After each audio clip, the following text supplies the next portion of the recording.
Seguimos na trilha do Coelet, Eclesiastes, o sábio autor do texto de Eclesiastes. E é um grande prazer ter você em companhia de todos nós aqui nessa trilha sob o sol. Nós retornaremos à nossa caminhada nessa trilha assim que fizermos um alongamento necessário, ou seja, na realidade, recapitularmos algumas nuances, alguns detalhes daquilo que já vivemos, daquilo que já ouvimos nessa trilha sob o sol. E, claro, também, para que aqueles que embarcam conosco nessa caminhada, ou nessa trilha sob o sol, não se sintam à deriva, sem compreender ou sem conseguir fazer as devidas conexões com aquilo que nós já temos trilhado ao longo dessa série de estudos, série de mensagens na trilha sob o sol. Um detalhe muito importante que precisa sempre de novo ser lembrado, pode passar ali, é os objetivos do autor de Eclesiastes. Eu coloquei são os principais objetivos do autor. Primeiro, estabelecer os limites de todos os recursos humanos que tentam oferecer sentido último para a vida aqui no mundo.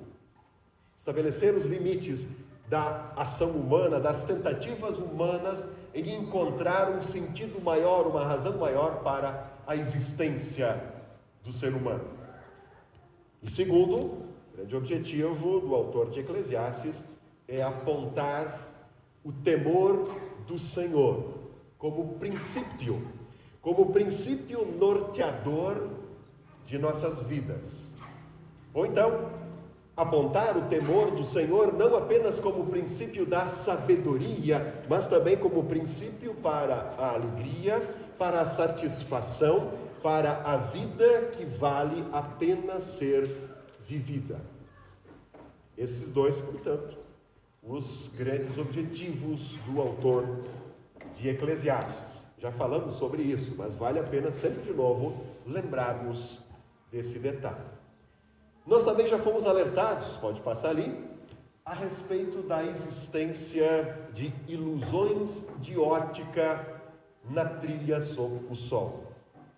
Miragens, verdadeiras miragens, que podem e muitas vezes fazem com que nós tenhamos aquela sensação de estar correndo atrás do vento. Aliás, essa é a expressão que o autor de Eclesiastes utiliza. Ele chega várias vezes a essa conclusão. Foi como correr, ou é como correr atrás do vento. Na tentativa de ajustar a sua vida ao todo do universo, na tentativa de ajustar o seu viver através da busca pela razão, da busca pela sabedoria, após essa tentativa, o autor de Eclesiastes chegou à conclusão: é como correr atrás do vento. A razão, a sabedoria por si só, sem o devido temor de Deus,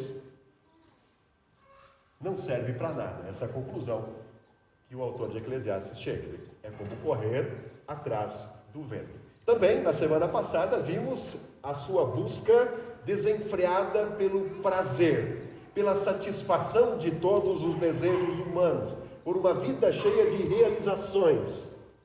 E quando ele percebe, olha para trás e chega à mesma conclusão. É como uma miragem, é como correr atrás do vento. O vazio do seu coração não foi preenchido, nem pela razão humana e nem pela busca desenfreada pelos prazeres e por grandes realizações em sua vida. Vimos, portanto, duas tentativas do Coelet, o Eclesiastes, sábio, né?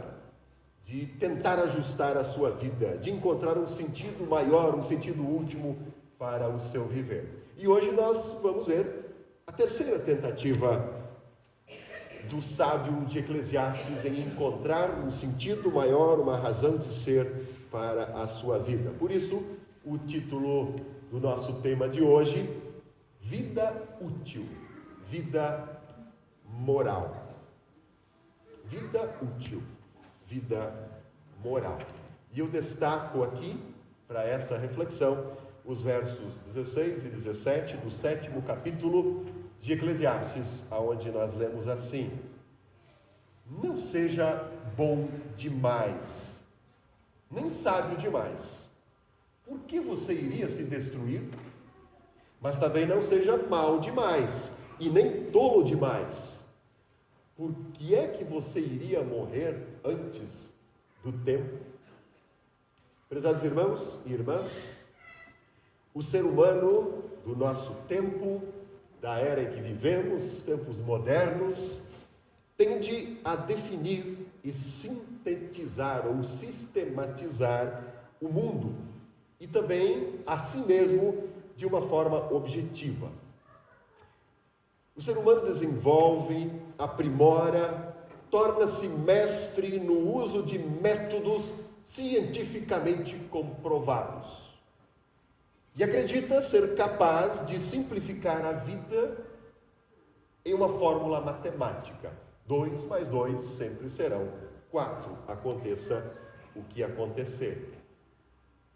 E essa tendência objetivadora é que faz surgir aqueles livros, por exemplo, livros de autoajuda, que resumem a vida a fórmulas matemáticas. Eu tenho certeza que vocês já tiveram contato com algum deles. Por exemplo, 10 passos para a felicidade, 11 truques para educar bem o seu filho. Ou então, e as mulheres vão gostar dessa, emagreça em 4 passos simples. Todos nós sabemos que a vida não é bem assim. Não é como uma fórmula matemática. Mas essa tendência objetivadora está por aí, onde tudo precisa ser cientificamente comprovado. Essa mesma lógica matemática objetivadora da nossa vida moderna, está também na ideia da tradição. Sempre foi assim, sempre funcionou assim, então é assim que tem que ser. Percebam, a fórmula matemática também está presente aí. Está presente também essa tendência objetivadora em todas as normas de convivência, em todas as regras de etiqueta social e assim por diante. E cabe a mim, cabe a você, cabe ao indivíduo existente encaixar-se dentro dessas fórmulas. Cabe a nós a desafiadora tarefa de enquadrar-nos dentro dessas fórmulas matemáticas da existência, sob pena de vivermos à margem da sociedade, não sermos aceitos. Somos cobrados o tempo todo. Somos cobrados. E aqueles que cobram esperam algo de nós. Esperam que a nossa fala, esperam que as nossas ações sejam úteis.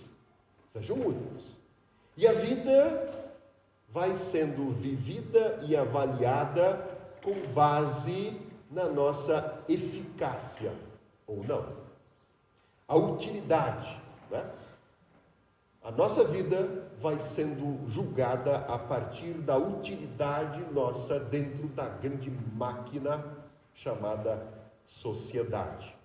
Ela vai sendo avaliada pelos nossos feitos, pela nossa contribuição social, pela expectativa de quem julga.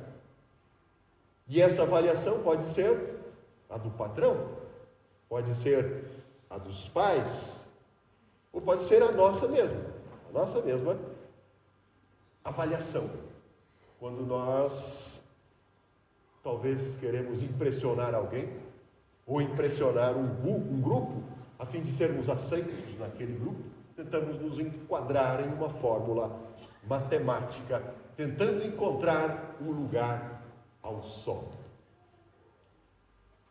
Bom, talvez você já deva ter percebido aonde eu quero chegar com tudo isso, né? Em nossa sociedade, a nossa reputação, a nossa fama, ou seja, como as pessoas percebem nossas ações e atitudes, como os outros percebem isso, depende de estarmos ajustados, de estarmos enquadrados dentro de fórmulas criadas pela sociedade ou por grupos sociais.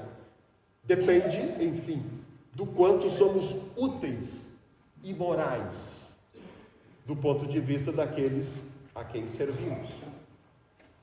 Ou seja, somos julgados o tempo todo e a nossa reputação vai depender das ações e das palavras nossas coincidirem com as expectativas que a sociedade ou o outro tem de nós.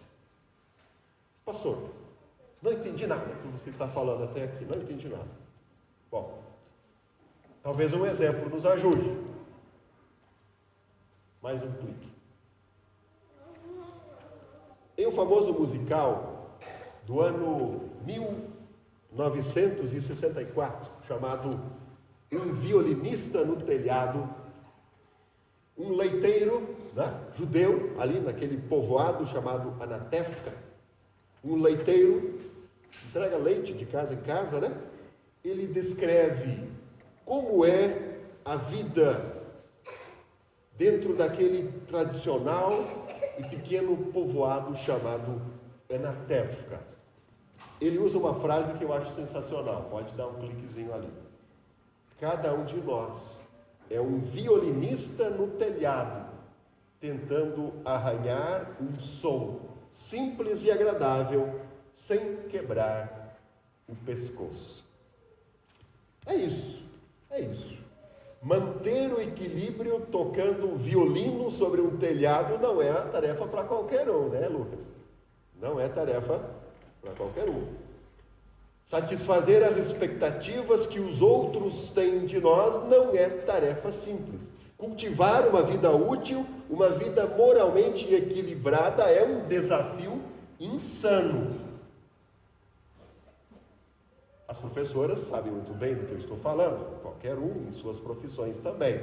Mas a professora, por exemplo, precisa satisfazer as expectativas da Secretaria de Educação, da direção da escola, da orientação educacional, dos pais que o tempo todo querem explicação de tudo o que acontece, de qualquer sujeirinha na roupa do filho, e tem que atender, às vezes, também as expectativas da própria justiça, caso elas sejam flagradas, eventualmente, em uma possível falta moral.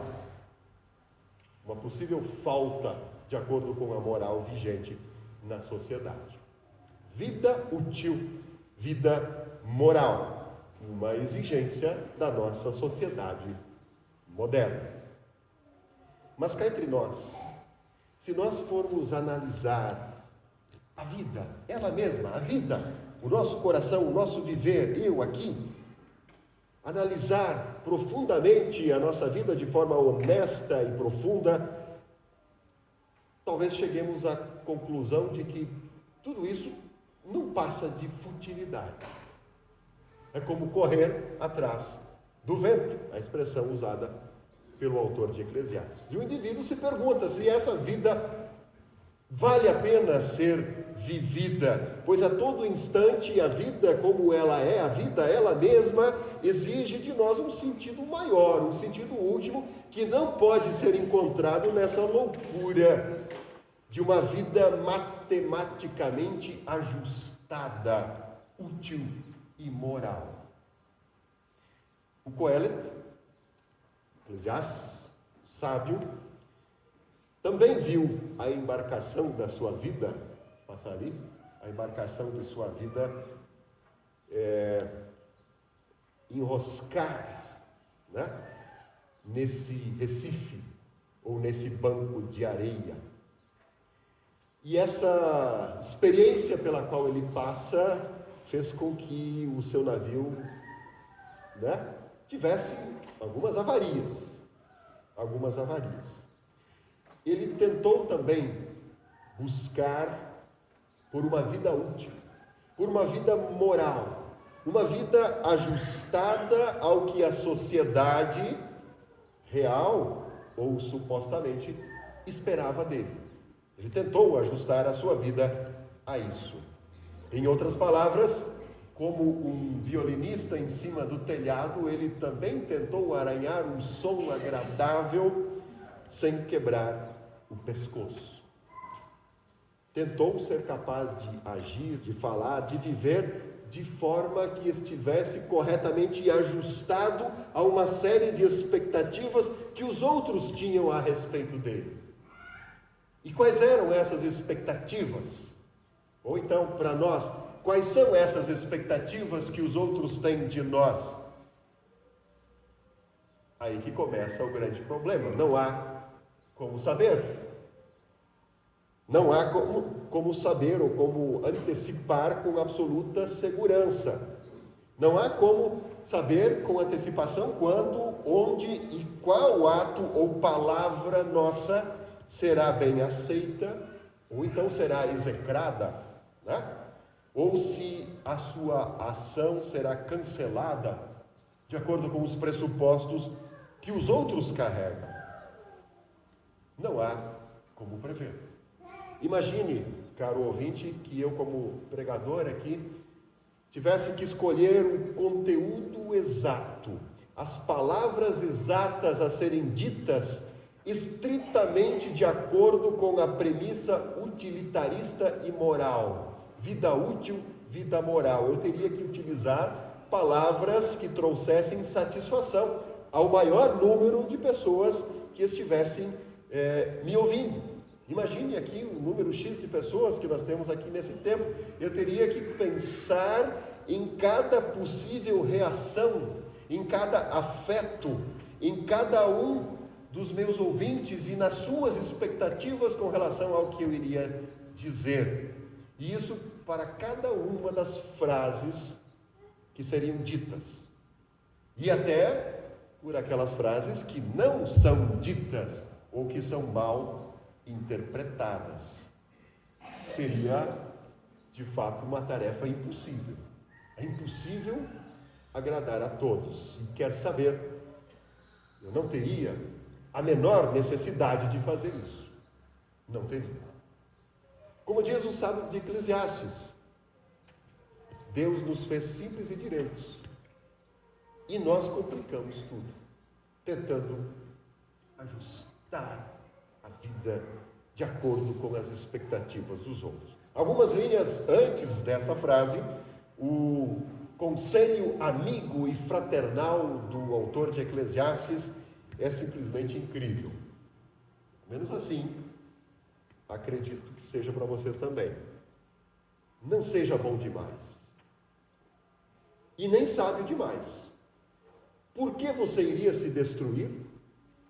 Mas também não seja mau demais. E nem tolo demais. Por que você iria morrer antes do tempo? Evite tanto uma quanto a outra. Se você temer a Deus, terá sucesso em tudo. Se você temer a Deus, terá sucesso em tudo. A vida útil, vida moral tem sim a sua importância. Tem sim a sua importância. Assim como a sabedoria, nós já vimos sobre isso. Assim como a realização e satisfação dos prazeres também tem sim a sua importância. A vida útil, vida moral, importa. Importa sim, justamente porque é por meio dela que o ser humano irá decidir, dentro da sua liberdade, decidir sobre o que ele vai fazer da sua própria vida. Que profissão irá seguir, com quem irá se casar, como irá educar os seus filhos, enfim. Tudo isso passa por uma vida útil, vida moral. Mas nós precisamos lembrar, somos seres humanos criados à imagem e semelhança de Deus. E de fato, com isso, Deus nos colocou aqui também com um propósito, com uma razão maior. Somos amados por Deus, apesar dos pesares, né? Apesar dos nossos erros, apesar dos nossos pecados. Viver de uma maneira útil, de uma maneira moral, não é propriamente uma escolha. A vida em uma sociedade em que todos se preocupam uns com os outros, preocupando-se com a sua utilidade e com a moralidade da convivência, certamente será uma sociedade melhor do que aquela onde cada um pensa por si e busca apenas satisfazer os seus próprios interesses ou os seus próprios desejos. A vida útil, vida moral, é uma condição para ser aceito, para permanecer no grupo e em determinada sociedade. Uma vida minimamente útil, minimamente ética e moral é um requisito fundamental para que haja uma boa convivência social, para que a vida seja agradável e minimamente prazerosa. Aliás, é justamente esse o propósito dos 10 mandamentos. Foram dados para nos ajudar, para nos auxiliar em nossa convivência fraternal em sociedade. Moral. É isso também o que propõe Jesus quando nos traz aquele princípio ético simplesmente fenomenal. Ame a Deus acima de todas as coisas e ame ao seu próximo como você ama a você mesmo. Quem ama não mata, quem ama não mente, quem ama não trai, quem ama não fala mal do outro na sua ausência.